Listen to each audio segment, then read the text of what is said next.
Assalamualaikum dan salam sejahtera. Kepada anda semua saya ucapkan terima kasih kerana sudi like and share and subscribe channel ini. Semoga anda sentiasa sehat walafiat dan terhindar dari segala gangguan makhluk halus dari kalangan jin dan syaitan.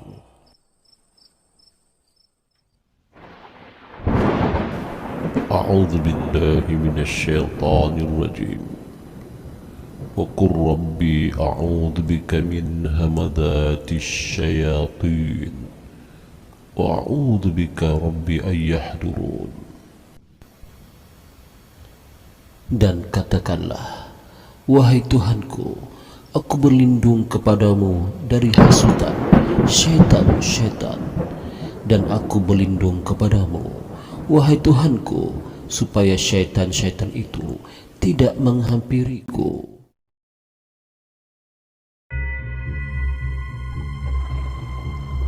Tergerak hati pula untuk bercerita pengalaman ketika 11 tahun yang lalu, sewaktu di asrama setelah membaca cerita 3 sekawan. Pada minggu terakhir sebelum peperiksaan akhir panggal kedua, aku sering ke bilik kawan baikku Aina untuk mengulang kaji pelajaran bersama. Bilik Aina ketika itu terletak di aras bawah blok C. Bahagian belakang blok C boleh nampak padang yang luas, kemudian pagar yang memisahkan kawasan asrama dengan hutan. Di sebalik hutan itu terdapat sebuah perkampungan. Kiranya kawasan asrama ini dikelilingi oleh hutan dan kampung-kampung orang asli.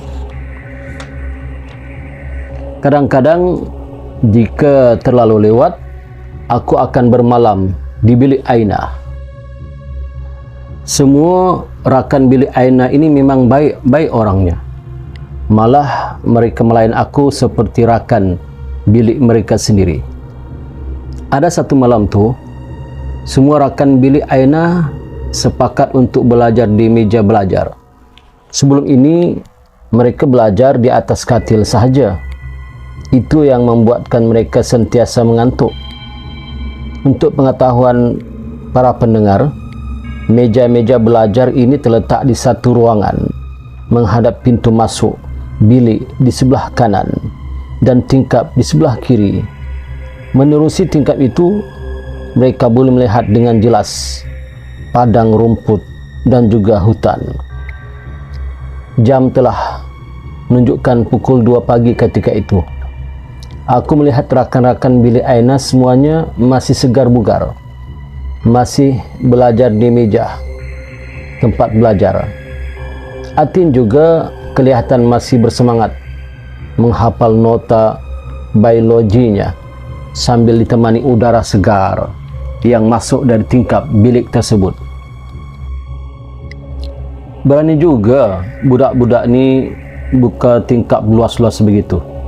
Kalau aku, memang taklah, takut, kataku dalam hati. Tiba-tiba kami terdengar suara anjing menyalak. Pada mulanya kami semua buat tidak tahu saja. Ingatkan salakan itu sekejap saja. Lama juga anjing itu menyalak sambil menghadap ke arah hutan. Tiba-tiba Atin bersuara, berbisik, "Hei, kamu semua, mari tengok sini." Apalagi kami pun pergilah berdiri depan tingkap yang terbuka luas itu. Dari jauh kami melihat di padang asrama kelihatan kelibat seorang lelaki yang berbogel berlari ke arah blok B.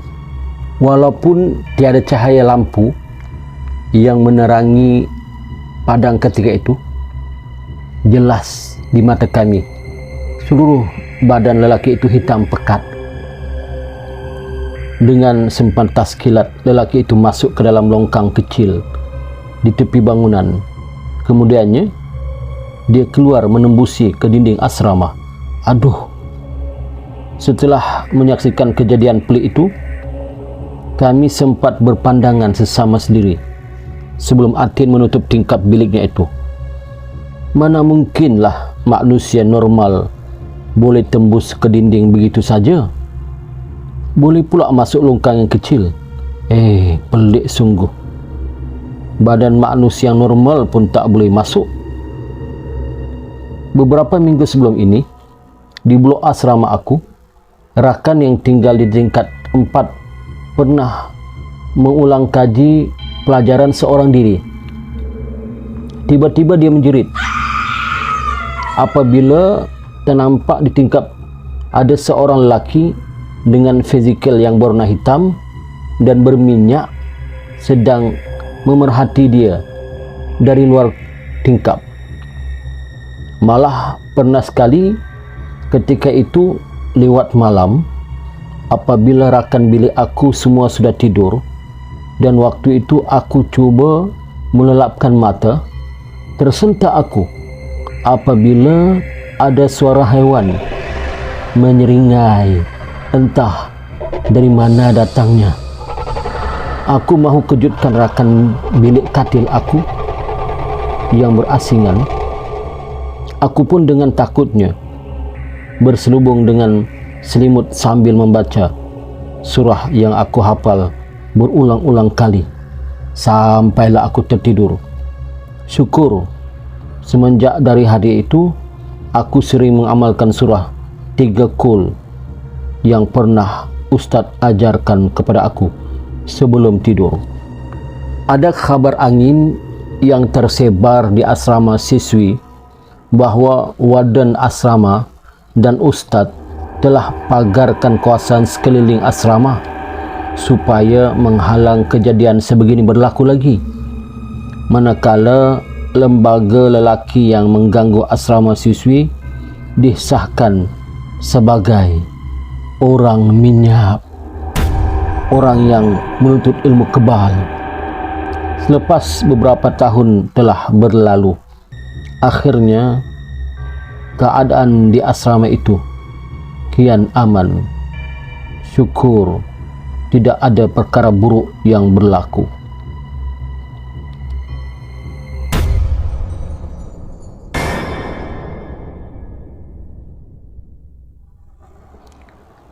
Cerita ini pula merupakan kisah yang pernah diceritakan oleh adikku yang aku anggap paling nakal dalam keluarga kami ini.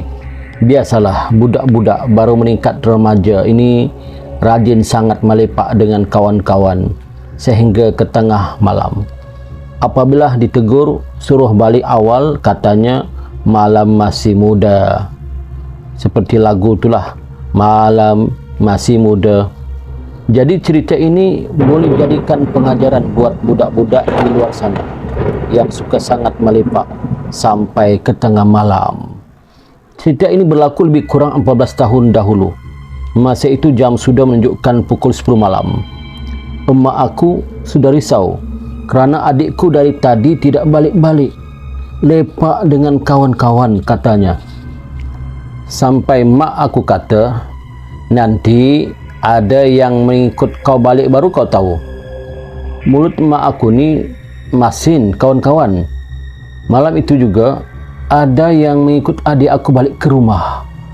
Hendak dijadikan cerita, tempat adik aku melepak itu terletak bersebelahan dengan kubur. Ya, kubur. Tapi jaraknya adalah lebih kurang dalam 100 meter macam itulah.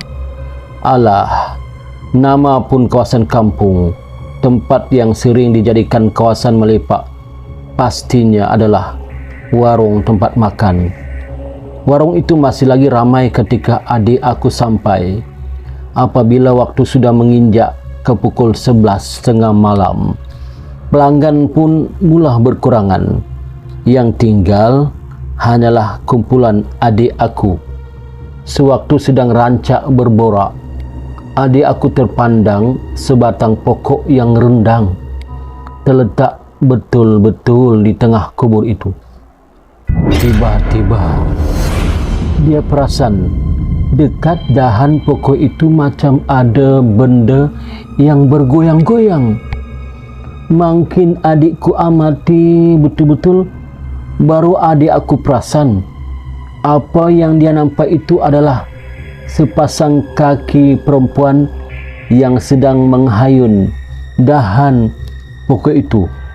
Subhanallah, kataku. Perempuan itu memandang ke bawah. Jadi adik aku tidak dapat melihat mukanya. Rambut dia pula panjang, mencecah ke lutut. Dan yang paling menakutkan, perempuan itu duduk menghadap adik aku. Beberapa detik kemudian, kawan adik aku, Faizal, menegur adik aku. Sudah lama dia melihat adik aku duduk merenung ke arah pokok itu. Apa yang kau tengok tu, Jal? Adik aku terkejut sambil menunjuk ke arah pokok itu. Apabila semua kawannya menoleh ke arah pokok itu, habis semuanya terketar lutut. Semua kawannya nampak apa yang adik aku nampak ketika itu. Salah seorang kawan adikku yang agak cabul mulutnya pun menegur benda itu. Tu hantukan. Lepas sahaja kawan adik aku tegur, terus perempuan itu mendongakkan muka menghadap mereka. Mereka apa lagi? Terus mengangkat topi keledar, bayar duit minuman dan terus pergi ke motor masing-masing. Sampai saja dekat motor, semua sudah cuak mahu balik ke rumah masing-masing. Apa tidaknya, kalau nak balik memang akan tempuh laluan depan kubur itu. Nasib baik salah seorang dari kawan adik aku itu anak seorang Bilal di masjid. Rumah dia pun arah berlawanan dari arah kubur itu. Jadi mereka pun bercadang singgah sementara di rumah anak Bilal dahulu sebelum balik ke rumah. Rumah anak Bilal itu terletak kira-kira 2 km juga dari kawasan adik aku melipat itu. Masa dalam perjalanan ke rumah anak Bilal itu, kawan adik aku yang menegur tadi sudah terkena sampuk oleh makhluk itu. Motor dia secara tiba-tiba terasa berat sangat, tapi dia diamkan diri saja. Mahu menoleh cermin sisi pun tak berani. Tiba-tiba terasa macam ada kain mengibas-ngibas di belakang kepala dia. Baca ayat pun dah tak betul, tunggang langgang kerana takut. Akhir sekali dia hanya mampu laungkan azan dengan sekuat yang boleh. Itu pun suaranya menggigil ketakutan. Barulah motornya ketika itu terasa ringan. Dengar saja kawan ini azan, terus semua pecut motor sampai ke rumah anak Bilal itu. Selepas meletakkan motor, semua berlari masuk ke rumah. Terkejutlah Haji Bukhari, ayah kepada Bilal, apabila melihat ramai-ramai masuk ke rumahnya. Anak Bilal ini pun jelaskan apa yang berlaku. Selepas mendengar penjelasan anaknya itu, Haji Bukhari pun menyuruh semua tidur di rumah dia lebih dahulu. Esok pagilah barulah kamu balik ke rumah ya, kata Haji Bukhari. Adik aku pun rasa serba salah. Kalau telefon mak, pasti dia kena marah nanti. Tidak dengar cakap satu hal, mahu tidak mahu, kena juga dia mengikut cakap Bilal itu. Masa itu pun sudah dekat pukul 2 pagi. Terpaksalah membatalkan hasrat mahu balik ke rumah pada malam itu. Maka berhimpit-himpitlah mereka berenam tidur satu bilik dengan anak Bilal itu. Baru sahaja mereka mahu melelapkan mata, tiba-tiba pintu pagar bergegar dengan kuat. Masing-masing terus bangun dan menyenguk perlahan-lahan keluar. Alangkah terkejutnya mereka apabila mereka nampak perempuan yang dekat kubur tadi sedang berdiri di luar pagar sambil satu tangan duduk menggegar pagar dan satu tangan lagi melambai-lambai ke arah mereka. Gaya makhluk yang berupa wanita itu menakutkan. Gayanya macam minta simpati, mahu masuk ke dalam rumah.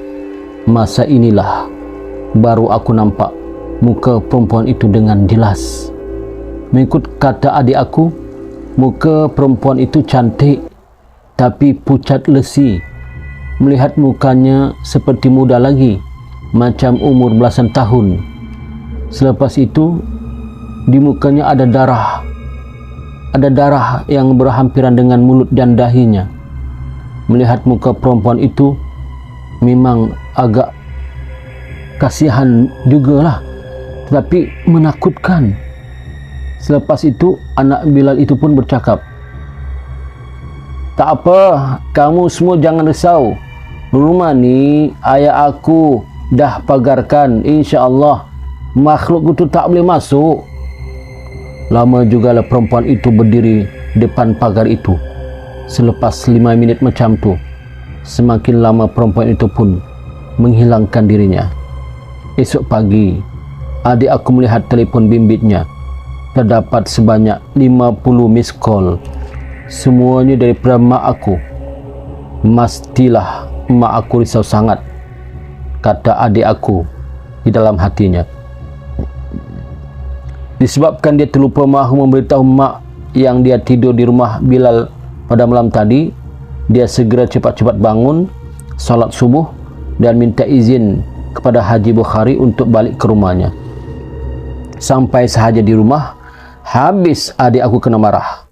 Mahu tidak mahu dia terpaksa menahan telinga mendengar bebelan emakku itu. "Itulah, mak cakap tak mau dengar. Nah, kan sudah tahu," kata mak aku. Sejak kejadian itu, 3 hari juga adik aku demam, tidak sembuh-sembuh.